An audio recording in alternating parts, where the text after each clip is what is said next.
Hey everybody, welcome into episode 2 of the Inside Nebraska Recruiting Podcast. My name is Zack Carpenter. I'm the new publisher of the new rebranded rival site, Inside Nebraska.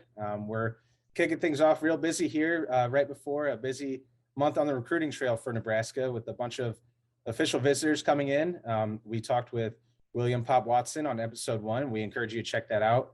For episode 2, I wanted to welcome in Rivals National Director of Recruiting, Adam Gorney, to talk a lot more about Nebraska from an analyst point of view and sort of where they're headed with Nebraska recruiting with Mark Whipple coming in as offensive coordinator and quarterback recruiting, and Mickey Joseph to recruit receivers and where things are sort of trending and heading there. So we're going to welcome on Adam right now to the show. All right, now we're joined by Adam Gorney, the National Recruiting Director for Rivals. We're really happy to have you, Adam, to provide some insight on some of these Nebraska guys, just from a national scene and stuff. We just welcomed on William Pop Watson for our first video interview at Inside Nebraska, and great talking with him. And I know I wanted to have you on to sort of talk about him a little more because you had some more eyes on him at the Philadelphia Rivals camp in May, and just sort of tell us what you saw, because I know you said a couple of things about him and your evaluation of him, but what'd you see out of him? Yeah, I was happy he showed up, actually, because he has been a kid that, we're wondering exactly where to rank, and we have him as a mid 3-star now. We meet with new rankings coming up this week, and so he's going to be a guy that's absolutely in the discussion for a move up. I'm not saying 4-star just yet, but definitely a guy that was very impressive. For a guy that's not huge, he has a big arm. He could definitely throw it all over the field. He can throw on the run, all the things we put him through at a camp like that, where we know, they just don't do a 3-step drop and throw easy passes. We get them into 5 and 7 drops, and then they throw to the right, throw to the left against the grain. So they're running left and throwing back right, all the things that we want to see from an arm strength thing. He was absolutely great at. So, I think he is a guy that Nebraska targeted early. They had some other quarterbacks that they were looking at, but I can understand why they wanted him in that offense. Gives them a little bit of dual threat capability, and a guy who can kind of sit back in the pocket, even at just 6 feet tall, can hit all the receivers across the field. Yeah, it was pretty interesting just asking him sort of how he fits in with Mark Whipple's offense. And he said, Whipple was recruiting him at Pitt. And then so when he went to Nebraska, it was like, he was the number one reason that he sort of kept a little bit more of an open eye out, open ears for Nebraska's pitch. And then just the more he looked and evaluated the offense, it sort of fit his skill set with the read option stuff and the run game that Nebraska's always trying to establish. And you had mentioned his arm strength, because I saw him at an Ohio State camp last summer in June, and then to see him almost a full year later, it's incredible how much more pop to be corny about it. I mean, he does have pop in his arm now, and he told me like he can throw the ball now 72 yards and sort of has that zip on it. He's talking about how he just sort of throws it through his receivers, like try to thread that needle. I don't know how familiar you are with Nebraska's offense now under Scott Frost and Mark Whipple, but how do you think he sort of fits in there from an analyst point of view? Yeah, I think very, very well. I mean, they're always going to have a big offensive line. They're always going to try to establish run, but there is read option to it. There is a short passing game to it. There is some ideas to get him out. And I think what Whipple did with Kenny Pickett at Pitt is going to have some kind of, influence into how he kind of sees Nebraska. So I think all of that kind of stuff is going to play into Watson's game. The good thing about him is that, we have this dual threat quarterback position, and a lot of times, and sometimes unfairly, we say those are the guys who are really athletic and can run. And that sometimes to some people means that they can't throw the ball or they're inaccurate or they're still, their mechanics are all screwed up. But that is not the case with Watson. He's got the mechanics, he's got the dual threat capability. So, it's really up to Mark Whipple what he's going to want to do with him. There should be some designed runs. There will definitely be RPO stuff. There will be a short passing game. And when need be, he can kind of, dodge defenders, get out of the way, use his athletic ability to move around the pocket or extend plays and then find people down the field. So he gives you a lot of options, that Pickett did at Pitt. And I'm sure Whipple is going to implement that, use that in his recruiting of quarterbacks down the line, but especially with Watson, he's going to have those opportunities to do that all over the field. Yeah, he was mentioning to me a little bit after we wrapped up recording. Like, I asked him, "Hey, have you been looking at Kenny Pickett's film?" And he said that he's been doing a little bit more of that. And when he goes on his official visit, June 17, 19, he's going to get some even more insight into him. And then Casey Thompson, he's going to meet for the first time and sort of get a vibe off of him. And he was telling me, I want to win championships. He was telling me that that one of his skills is getting it to the burners and stuff down the field. So I was like, well, if you want to get to the burners down the field and you want to win championships, you got to build a class, right? And so I asked him some receivers who he's really, as a peer recruiter and quarterback in the class, who he's targeting. And he said Barry Jackson, who's a 3-star receiver out of Georgia, and 4-star receiver Amarian Miller, both in the 2023 class. And they're going to be getting on campus for official visits to Nebraska this first weekend coming up. What have you noticed out of those two guys in terms of skill set and maybe potential fit in that Whipple offense?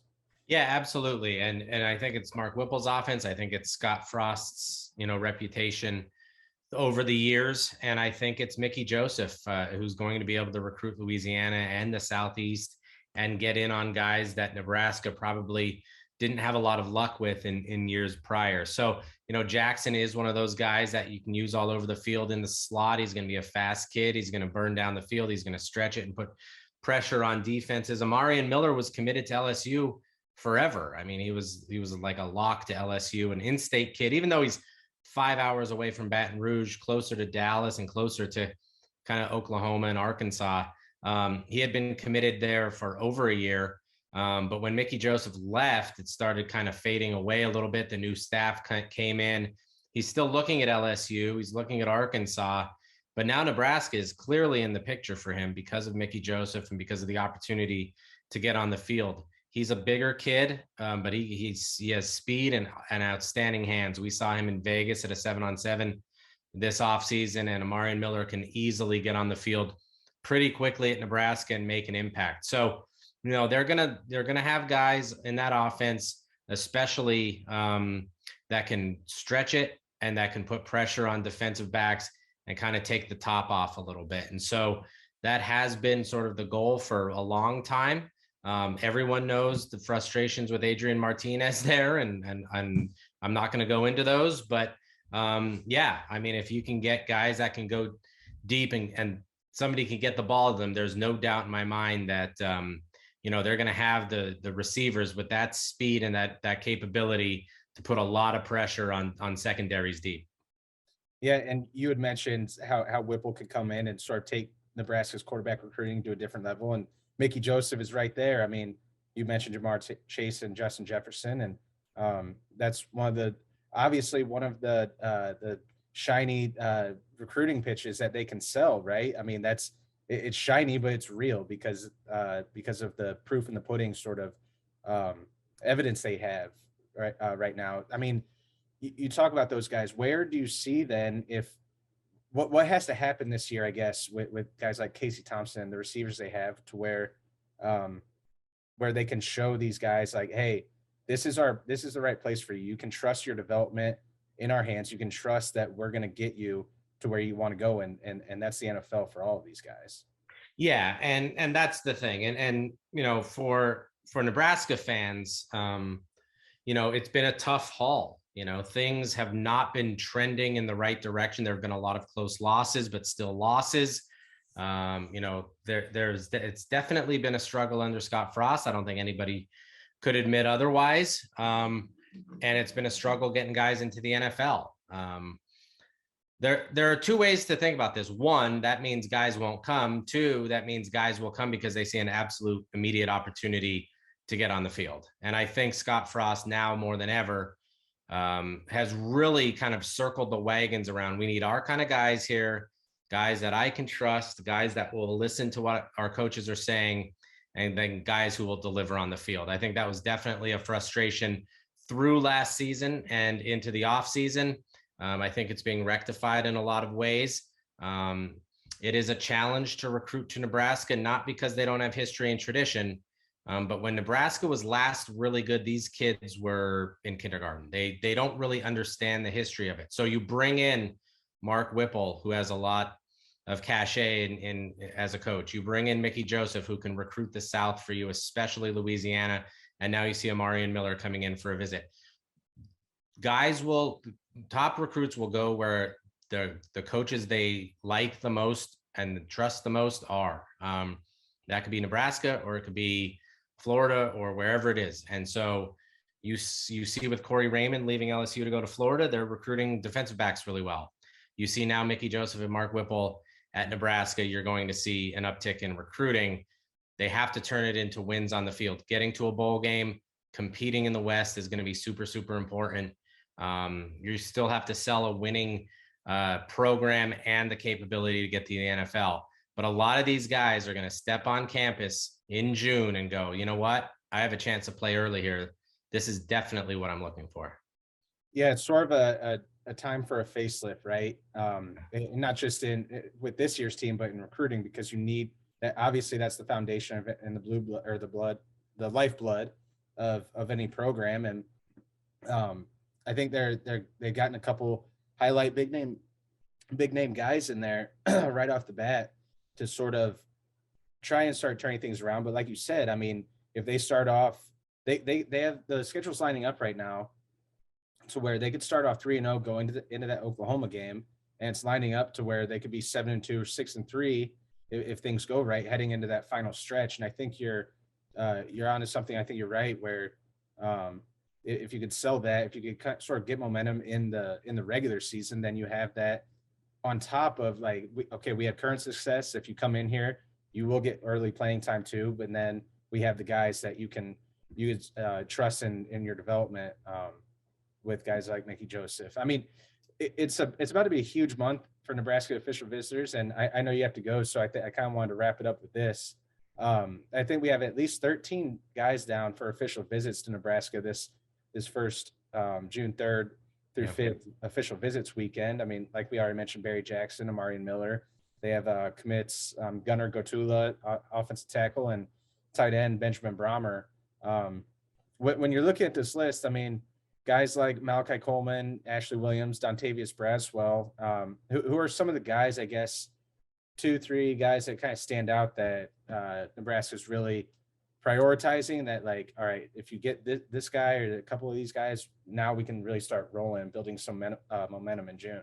Yeah, absolutely. I think Malachi Coleman starts that list, and you already mentioned him. He's a local kid right down the road, national recruit, but definitely someone who has kind of flirted with playing receiver or D-end in college, kind of an edge guy. We'll see how Nebraska wants to use him and bring him in, but selling, that stability of staying home and being the local hero is definitely an important part of this whole thing.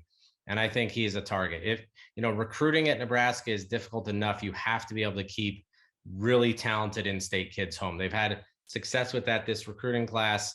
But Malachi Coleman is absolutely one that they need to get. Dontavius Braswell is another one who is super important. I think Amarian Miller is a guy. And then Ashley Williams is someone who, kind of looking at Auburn a little bit. Minnesota has been up in there. So he's really open to the idea of leaving the South to play somewhere.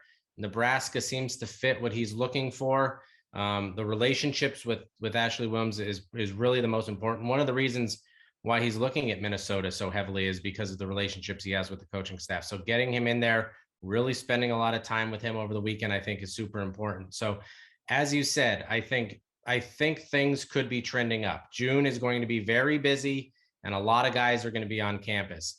And then once you get into the season, I don't think there's any reason why Nebraska couldn't be, by, all, positive thinking here, 3-0 going into Oklahoma. That's going to be tough. I don't think anybody can say it wouldn't be. But after that, Indiana, Rutgers, Purdue, Illinois, Minnesota, before a really brutal stretch at the end of November. Those are a lot of winnable games there, games that Nebraska football should be winning without a doubt. So You're talking about one loss going into Michigan late, mid-November. I think that's a very doable thing and should be happening. And I think that can help with those in-season visits where, hey, Nebraska is 6-1, 7-1 now. I'm feeling good about this.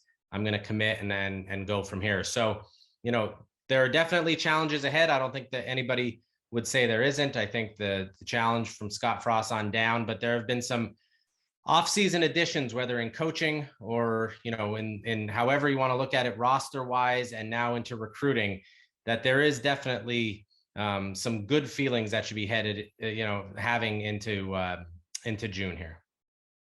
Yep, it's going to be a loaded month, really busy month, and hopefully you guys will keep tuned in to Inside Nebraska. We got some really, really special stuff coming here right off the bat. And I mean, recruiting's all about momentum, and Adam Gorney, thanks for joining us to give us some momentum on our first podcast here. So we really appreciate your insights.